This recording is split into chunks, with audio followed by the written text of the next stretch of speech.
Okay, KJX, kamusta kayong lahat? Isang awareness lang muna. CPI report mamaya 8:30. So tama ba? 8:30 ba to? Refresh lang natin ngayon.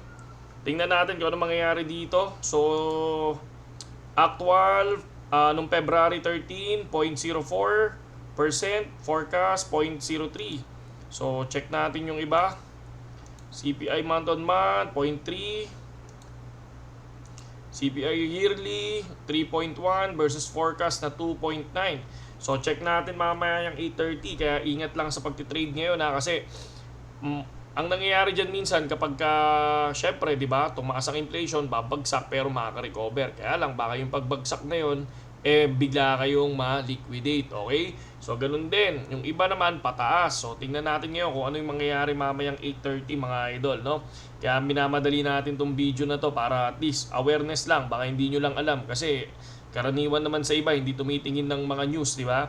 Kaya tayo nandito mga lodi. So ngayon ito, so kung mapapansin natin ang Bitcoin naglalaro sa 72,000 to 71,700 kanina, tapos 72,600 ka madaling araw. So sa 1 hour time frame naman, kung mapapansin natin, eto siya, tong area na to.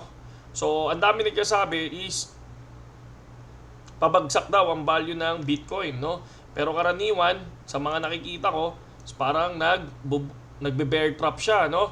So kanina nandito yung area na yan. Kanina nandito yan. So ganyan, no?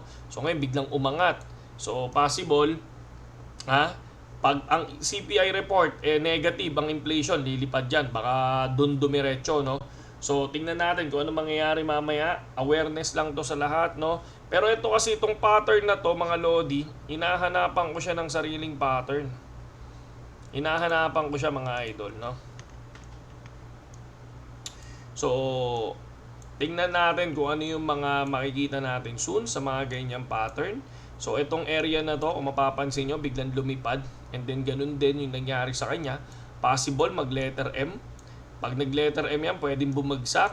Tapos biglang umangat na naman. So tingnan natin kung ano yung mga mangyayari. Ako kasi ang ginagawa ko lang ngayon, basta pag bumaba ka dito sa resistance, sa support ko, yan, dyan yung possible na maniniwala akong biglang dediretso pa yan, no, hanggang 69.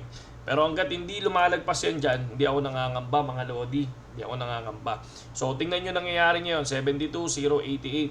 So anong tingin nyo? Babagsak ba o lilipad, di ba? CPI makakasagot niyan mamaya mga lodi, no? Kaya ingat lahat Kaya itong video natin isang mabilisan lang para sa awareness lang ng mga tropa. CPI report, possible masunog.